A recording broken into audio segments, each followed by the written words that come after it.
Child of the Wolves, page 133, chapter 22, The Ice Pack. For many days, Snowdrift lay helpless, blind and unable to walk.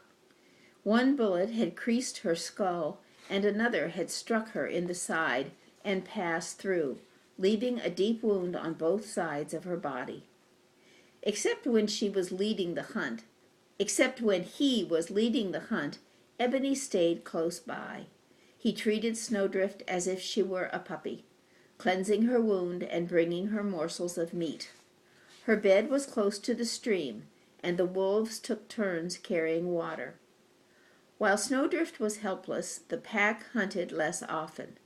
The melting snow uncovered the frozen bodies of animals that had failed to survive the winter, and the hillsides teemed with young lambs and caribou calves.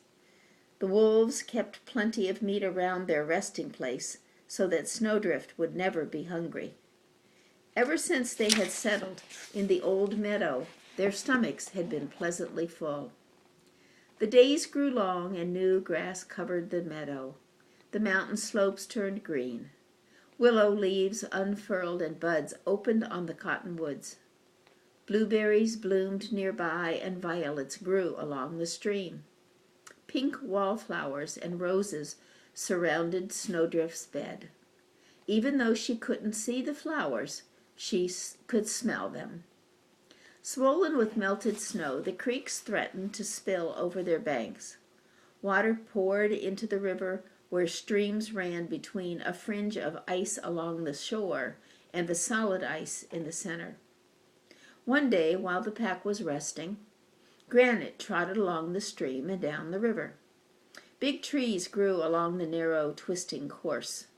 Here the river had undercut the bank until the tree trunks tilted and their branches swept far over the water.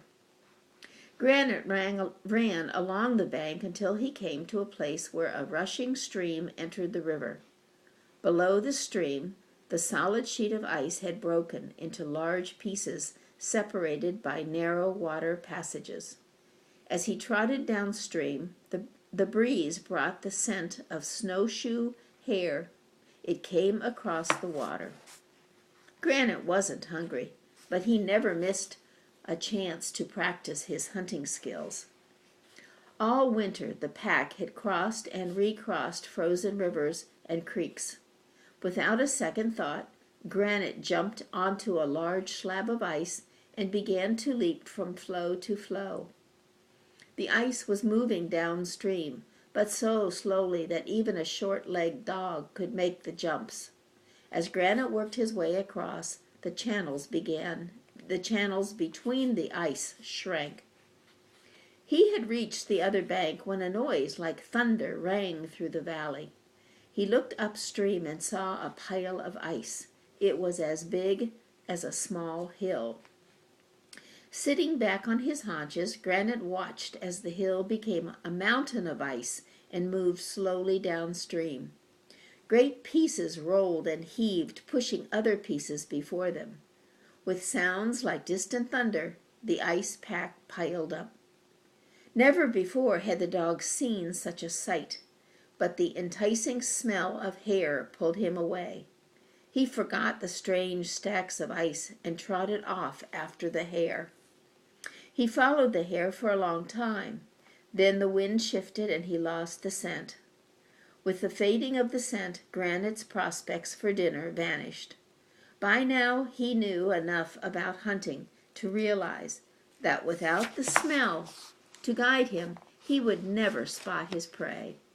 A snowshoe hare can sit all day without moving, and its coat blends into the landscape. Upwind of a hare, a dog or a wolf could pass within a few inches and never see it. Sadly, Granite turned back to the river. The ice now filled the river from bank to bank and had come to a halt. It had become a groaning, cracking mountain of ice. As Granite picked his way across the ice, there was a mighty explosion, louder than he had ever heard before. The river roared to life, breaking the jam. Ice surged over the banks, flattening brush and uprooting trees. The ice moved faster than a wolf walks. It took Granite a moment to realize that he was in danger. When he did, all thoughts of fat hares fled. He ran toward shore, jumping from one slab of ice to the next. The ice was carrying him downstream, but Granite no longer cared where he reached land. As his feet came down on one great chunk of ice, it began to turn beneath him. The dog scrambled for a foothold, but his paws slipped. Cold water flowed over his hind feet. He struggled to get back onto the ice, but he could feel water rushing over his legs and tail. In another moment he would be crushed between grinding chunks of ice. Granite was ready to give up when he looked toward shore. There, watching silently from a flat rock above the river, was Strider. The gray wolf did not move. Granite remembered the porcupine hunt. Anger surged through him. With a final, desperate heave, he pulled himself out of the water and onto the slab of ice. As he struggled to his feet, the ice beneath him tilted. He began sliding toward the water. Before the slab could roll again, he jumped to the next chunk. 2 more leaps, and there was earth beneath Granite's feet. He sprawled on the grass, unable to take another step. He gasped for air. The beating of his heart seemed louder than thunder. When his heart slowed, Granite looked upstream toward the flat rock. It was empty. By the time Granite returned to the resting place, the pack was playing in the twilight.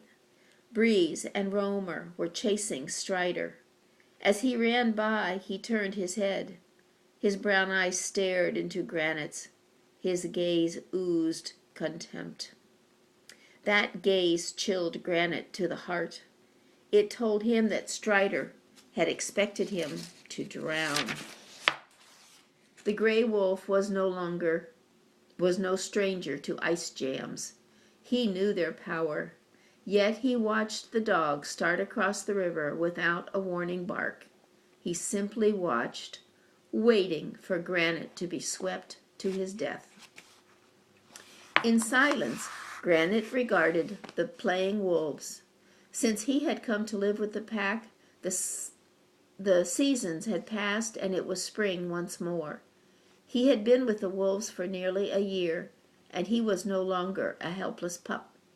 Yet Strider hated him as much as he did the first night when Snowdrift presented the pack with a frightened, injured puppy.